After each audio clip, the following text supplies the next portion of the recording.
Aujourd'hui, une fois n'est pas coutume, on va pas parler de sport, mais véritablement de l'intégrité sur YouTube, et j'ai un ou deux trucs à dire à ce sujet-là. Je pense qu'en tant que créateur de contenu, à mon humble niveau, les retours que j'ai à faire peuvent être intéressants. Alors tu me dis ce que t'en penses en commentaire, etc., etc. Si t'aimes bien ce type de vidéo, si tu veux que j'en refasse plus souvent. Pour moi, c'est un petit peu, comment dire, quelque chose d'inhabituel.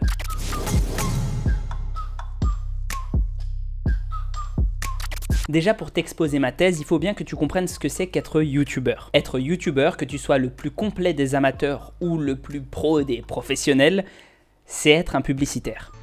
Et je ne dis pas ça du tout en mode « Oh là là, j'accuse certaines personnes de faire trop de publicité ou quoi que ce soit ». Non, non, c'est vraiment être un publicitaire par nature. On est exactement comme la télé, on vend du temps de cerveau disponible à des marques. Oui, tu sais, exactement, les publicités que tu vois avant tes vidéos ou même pendant, voire plein de fois pendant quand les gens ont vraiment la graille de thunes. Donc ça, faut déjà le savoir d'entrée de jeu, d'emblée. YouTube, c'est pas un domaine public, c'est une société privée. Ce qui veut dire que quand tu produis du contenu dessus, implicitement, tu ne peux pas être totalement intègre et honnête à 100%. Et ça m'inclut dedans, Je sais qu'en faisant des vidéos sur YouTube, je participe un petit peu à la machine, malgré moi, même si j'essaye d'en limiter certains aspects. Et je pense que justement, c'est ça qui est important. Le monde n'est ni tout noir, ni tout blanc, mais à mon avis, il faut quand même avoir une sorte de seuil d'intégrité. Et bien sûr, chacun le place où il veut. Et on va voir que, pour certains, c'est pas très haut. Parce qu'on va parler des placements de produits maintenant. Déjà, il faut bien qu'en tant que public de YouTube, tu prennes conscience d'une chose. On n'est pas obligé d'accepter les placements de produits. On peut parfaitement décider de les refuser, sauf si évidemment on a des gens à nourrir, qu'on est un petit YouTuber et que c'est notre seul moyen de revenu. Là, oui. Accepte. Par ce refus-là, je ne veux bien sûr pas dire que tous les placements de produits sont mauvais, mais juste qu'on peut les choisir justement. Comme on peut en refuser certains, on peut en accepter d'autres. Et très souvent, les youtubeurs, en particulier les gros, ceux qui ne galèrent pas, peuvent parfaitement se permettre d'avoir ce choix. Mais c'est toi que j'ai choisi. Donc, s'il te plaît, toi qui es derrière ton écran, arrête d'être aussi clément avec eux. Je suis une sans domicile fixe. Ah bon? Eh ben, une semaine à Rio, une semaine à Rome, une semaine à Singapour. Pour ne citer que le jeu mobile qui sponsorise tout le monde en ce moment, et non, je ne vais pas donner le nom parce que j'ai pas envie de faire de la pub gratuite, accepter une sponsor de ce type de jeu, je trouve ça moralement pas ouf du tout. C'est ni une entreprise française, ni un jeu qui travaille les réflexes ou même la réflexion.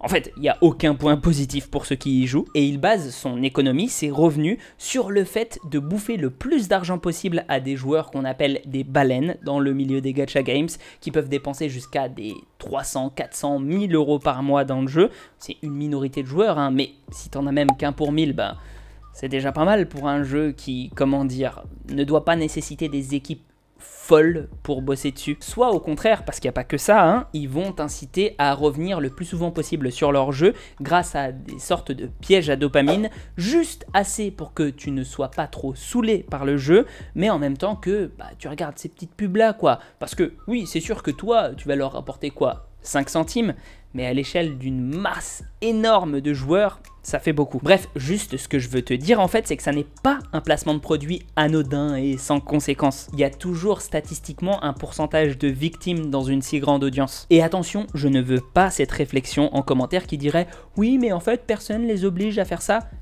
Évidemment, personne ne les oblige à faire ça, mais tu sais, quand tu subis une arnaque, personne ne t'oblige non plus à le faire. Et pourtant, tu es arnaqué. C'est en fait profiter de la faiblesse de certains, en particulier par exemple des plus jeunes. Choisir donc de faire ces placements de produits contre de l'argent, c'est être complice. Comme je le disais juste avant, tu as des solutions qui existent. Tu peux choisir les placements que tu fais. Tu peux aller démarcher les marques qui t'intéressent toi-même, refuser les placements qui ne te semblent pas éthiques, voire même tu peux vendre tes propres produits, ce qui rapporte souvent beaucoup plus. Dans la vie, pour gagner de l'argent, il faut se remuer le cul. Je le répète, arrêtez de croire les youtubeurs qui vous disent que c'est le seul moyen qu'ils ont de vivre. Non, c'est effectivement le meilleur moyen de faire du fric rapidement. Mais comme on dit, plus rapide, plus facile, plus séduisant. Mais ça n'en reste pas moins le côté obscur. Mais arrêtons 2 secondes le côté purement mercantile et parlons plutôt de parler des autres et le buzz facile. Mets-toi en situation. Tu arrives et tu vois une personne qui se fait arnaquer devant toi par un vendeur ambulant. Un peu dans le style de ce qui se fait dans les westerns là, tu sais, les charlatans qui vont de village en village avec leurs roulottes et leurs produits miraculeux. Toi, dans ce scénario-là, t'es médecin et tu sais pertinemment ce que veut lui refiler le vendeur. Tu sais que c'est pas bien. Donc, tu t'interposes, tu dis stop. Non, attends, mieux. Tu sais que ce charlatan-là va arriver en ville parce qu'il a déjà beaucoup vendu dans le pays. Et en tant que médecin, le jour où il arrive, tu fais ta propre estrade. Tu expliques point par point pourquoi ce type raconte des fadaises. Bon bah franchement, tu sais que c'est courageux parce que non seulement lui, mais aussi ses fidèles vont t'accuser de foutre en l'air le business. Voire même tu as des clients potentiels qui vont être super déçus et qui vont vouloir continuer à le croire, donc qui vont te dénigrer parce que bah je sais pas, ils avaient une jambe en moins et ils ont envie de se la faire repousser, on leur promet qu'elle va repousser, mais toi tu leur dis que non. Bah ils ont pas envie de te croire. Est-ce que ça veut dire pour autant qu'ils ont raison ? Bonjour à toute l'équipe, je pose une question qui risque de paraître un peu étrange, mais voilà, alors c'est une question de Hisoka. Mais voilà, après l'accident de travail, j'ai dû subir une amputation de mon bras gauche, ok, il y a quelques mois, et je voulais savoir si la régénération du corps humain que tu expliques si merveilleusement pour notre peau, nos cheveux, nos organes, est-ce qu'elle s'étend jusqu'à la possible régénération de nos membres? Alors, est-ce qu'elle s'étend jusqu'à la possible régénération de nos membres? Évidemment. Évidemment, oui. Des cellules souches, tu en as en permanence dans ton organisme. Tu as tout le programme pour reconstruire un bras, donc il n'y a aucune raison que le bras ne se reconstruise pas. Donc sur le plan surnaturel, oui, ça existe, des repousses de bras. Sur le plan naturel, non. Est-ce que ça veut dire que c'est impossible simplement sur le plan naturel? Non, puisque le surnaturel n'est qu'une limite du naturel. J'ai pas envie de te dire, ouais, ton bras va repousser, mais j'ai absolument pas envie de te dire non plus, ton bras il va pas repousser.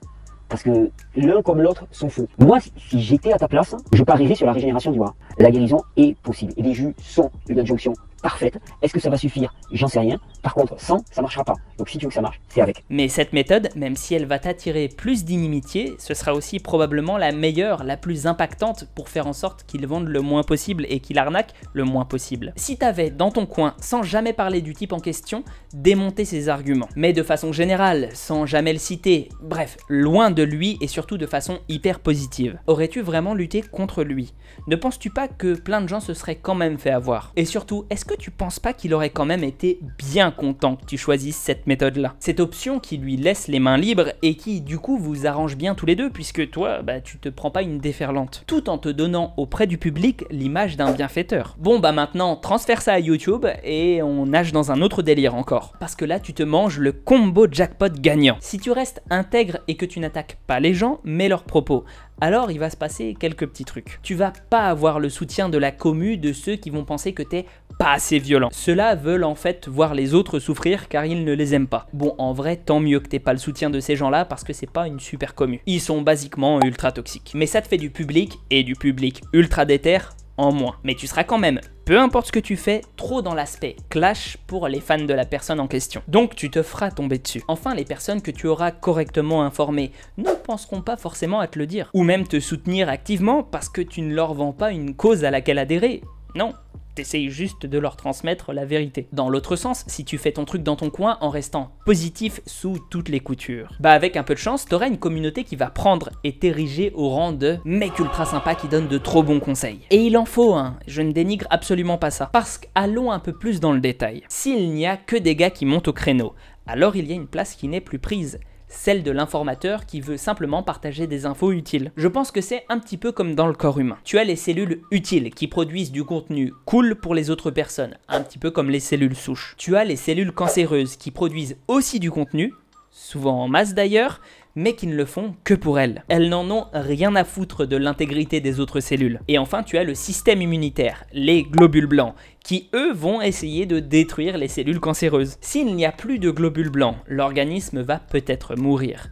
Mais s'il n'y a plus de cellules souches, alors là, c'est sûr qu'il est foutu. Ceci étant dit, les globules blancs méritent du soutien. Il y a encore un parallèle intéressant à faire avec le corps humain. Faut savoir que c'est la glande thymus qui produit ce qu'on appelle les lymphocytes T, dit tueur. Le thymus, au cours de ta vie, peut venir à s'atrophier, voire carrément être autodigéré par le corps humain. Ça, c'est si tu fais n'importe quoi en termes d'alimentation, mais j'ai pas envie de trop m'étendre là-dessus parce que je connais pas très bien le sujet et je ne veux pas te dire de conneries. Mais ce qu'il faut retenir, c'est que si l'organisme ne prend pas un minimum le soin d'encourager le thymus, ben oui, les globules blancs, les lymphocytes T, disparaissent. Peut-être qu'encourager la contradiction saine plutôt que d'avoir peur de perdre en crédibilité, ça serait intéressant. Ça, c'est un message directement adressé aux gros influenceurs, bien sûr. Mais à l'échelle de tout un chacun, toi qui regardes la vidéo, Simplement liker, partager, commenter et surtout bien écouter les vidéos, c'est déjà énorme. Ça demande évidemment un effort puisqu'on doit laisser nos a priori de côté, même quand on n'aime pas la personne, pour écouter son discours. Mais c'est faisable et je pense même nécessaire. Oh ça va, t'as fini de faire des avis en papier là? Précisons tout de même un truc pour finir, j'ai rien contre personne, sauf les menteurs. Prenons Marvel Fitness, on peut lui reprocher un tas de trucs, mais il est honnête à 100%, il fait du divertissement et il veut gagner de l'argent. Pour moi, ça passe bien mieux que des types qui te disent dans une vidéo que tu es malhonnête et vénal parce que tu as placé un code promo ou que tu te fais une trop grosse marge en vendant des t-shirts et qui le mois d'après se permettent un placement de produit pour un jeu mobile. Il y a une sorte de double discours. Je pense donc, et désolé d'insister là-dessus, qu'il est vraiment nécessaire de récompenser les personnes qui font du bon taf. Et au contraire, qu'on délaisse un peu le travail de ceux qui se permettent ce genre de pratique. Parce que s'ils continuent à être super populaires et jamais inquiétés en ayant ce type de comportement, vont-ils vraiment changer? On dirait que j'ai fait une apologie de ce que je fais sur la chaîne tout le long de la vidéo. En mode grosse plainte Calimero, s'il vous plaît, aimez-moi. Non, c'est pas le cas. C'est juste que j'essaye de vivre en accord avec mes principes, sans être parfait pour autant, hein. Je considère qu'avoir énormément d'argent ou de popularité est secondaire en comparaison d'être le plus correct possible. Est-ce que tu peux essayer d'être plus méprisant? Et donc c'est plutôt une bonne nouvelle d'essayer de se conformer à ce que l'on prêche, non? Sur ce, n'hésite pas à liker, partager, t'abonner, surtout à mon Instagram aussi, ça me ferait vraiment plaisir et ça m'aiderait. Tu peux me lâcher une petite pièce sur YouTube ou sur Tipeee, mais surtout tu peux venir sur le Discord pour discuter avec nous. Et puis, sur ce, prends soin de toi et à la prochaine. J'ai vraiment aucune idée de si ça plaît ou pas quand je m'éloigne un petit peu du sport comme ça. N'hésite pas à me le dire.